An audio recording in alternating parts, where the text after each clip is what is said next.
Welcome to your favourite channel good English. और हम voices सीख रहे हैं। वॉइसेस की सीरीज़ है। हमने प्रेजेंट इंडेफिनेट, प्रेजेंट कॉन्टिन्यूअस और प्रेजेंट परफेक्ट सीख लिया है। आज जो हम समझेंगे वो बेसिकली पास्ट टेंसेस की बात करेंगे हम। तो पास्ट में हम समझेंगे आज पास्ट इंडेफिनेट, पास्ट कॉन्टिन्यूअस और पास्ट परफेक्ट। इन तीनों का आज हम समझेंगे। तो अगर मैं पास्ट इंडेफिनेट को समझूं तो पास्ट इंडेफिनेट का रूल क्या होता है? एक्टिव का सब्जेक्ट होता है, वर्ब की सेकंड फॉर्म और ऑब्जेक्ट। हमारा एक्टिव का रूल होता है अगर मैं इसी का पैसिव बनाना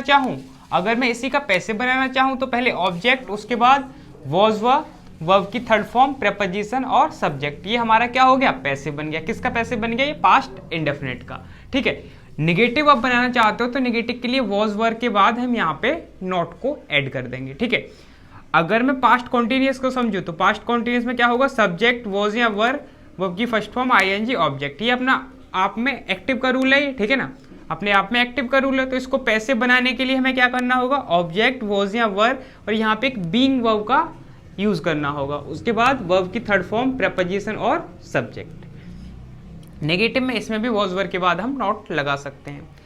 परफेक्ट, पास्ट का जो परफेक्ट है, परफेक्ट का रूल क्या होता है? सब्जेक्ट, हेड, वर्ब की थर्ड फॉर्म और ऑब्जेक्ट। ये एक्टिव का होता है। ठीक है। अगर इसी का पैसिव बनाएंगे तो ऑब्जेक्ट आ गया मेरा आगे, उसके बाद हेड, बीन, वर्ब की थर्ड फॉर्म, प्रेपोजिशन और सब्जेक्ट। ये क्या हो गया? अपने आप में पैसिव का रूल हो गया। ठीक है ना।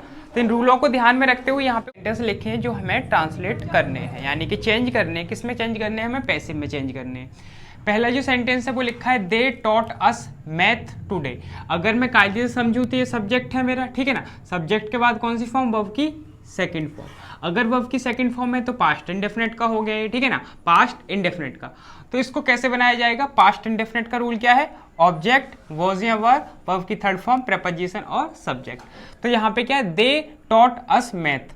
They taught what? आपने बोला मैथ। ठीक है ना। तो मैथ से इसे बनाने की कोशिश करता हूं मैं। मैथ, उसके बाद वॉज। ठीक है ना, ऑब्जेक्ट, वॉज, उसके बाद टीच की थर्ड फॉर्म टॉट ही रहती है। टॉट किसे पढ़ाया गया? हमें पढ़ाया गया। अस कब पढ़ाया गया? आज पढ़ाया गया, टुडे। किसने पढ़ाया हमें? दे ने। तो दे का ऑब्जेक्टिव केस क्या होता है? देम। ठीक है। Math was taught us today bye them. इस तरीके से इसका पैसिव बनेगा। इसका एक और तरीके से पैसिव बन सकता है। जैसे कि we were taught math by them. इस तरीके से भी इसे बनाया जा सकता है। ठीक है ना।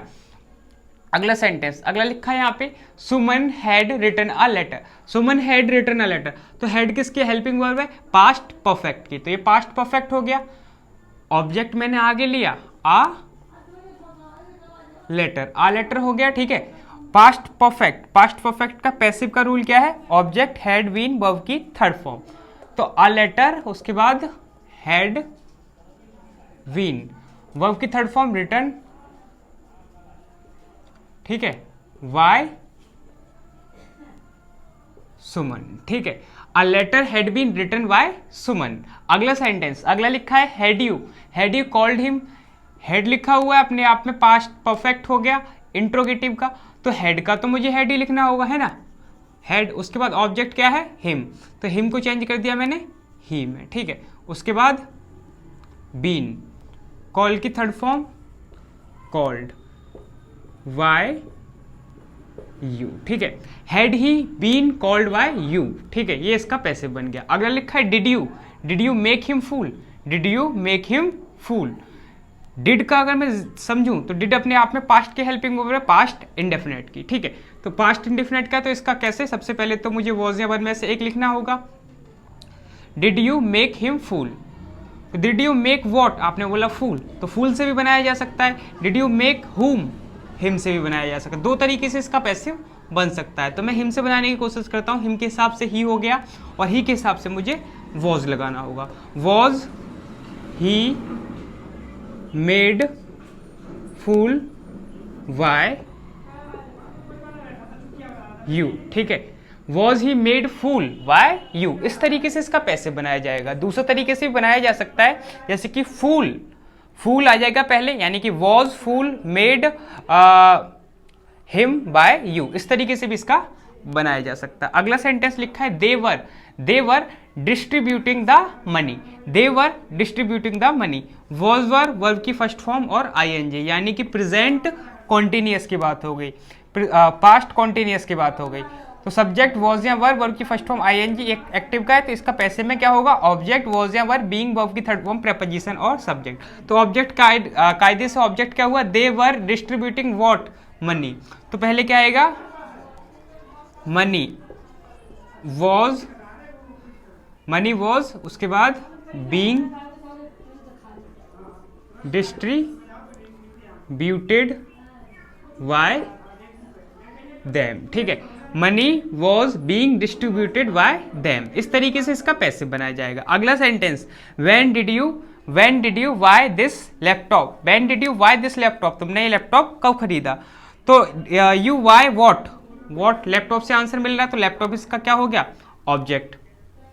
तो व्हेन का तो मुझे व्हेन ही लिखना होगा, पास्ट का है तो वॉज, उसके बाद दिस लैपटॉप, खरीदने की third form what by you. ठीक है, when was this laptop bought by you. ठीक है, इस तरीके से इसका पैसिव बनाया जाएगा। तो इस तरीके से पास्ट के वॉइसेस बनाए जाते हैं। ठीक है ना, तो पास्ट इंडेफिनेट का अगर आपको पैसिव वॉइस में चेंज करना है तो सब्जेक्ट वर्ब की सेकंड फॉर्म ऑब्जेक्ट एक्टिव का रूल होता है। तो पैसिव बनाने के लिए क्या करते हैं, ऑब्जेक्ट वॉज या वर्ब, वर्ब की थर्ड फॉर्म प्रेपोजिशन और सब्जेक्ट। अगर पास्ट का कॉन्टिन्यूअस होगा, पास्ट का कॉन्टिन्यूअस होगा, सब्जेक्ट वॉज या वर्ब बीइंग, सब्जेक्ट वॉज या वर्ब, वर्ब की first form ING, object active का रूल होता है। पैसिव में चेंज करने के लिए क्या करेंगे हम, ऑब्जेक्ट वॉज या वर्ब बीइंग वर्ब की थर्ड फॉर्म प्रेपोजिशन और सब्जेक्ट। पास्ट परफेक्ट में क्या होता है, सब्जेक्ट हैड वर्ब की थर्ड फॉर्म ऑब्जेक्ट एक्टिव का रूल हो गया, ऑब्जेक्ट हैड बीन वर्ब की थर्ड फॉर्म प्रेपोजिशन और सब्जेक्ट, ये इसका पैसिव का रूल हो गया। नेगेटिव में यहाँ पे आप नॉट लगा सकते हो, हेड के बाद यानी कि हेल्पिंग वर्ब के बाद आप नॉट लगा सकते हो। इस तरीके से पास्ट के पैसिव बनाए जाते हैं।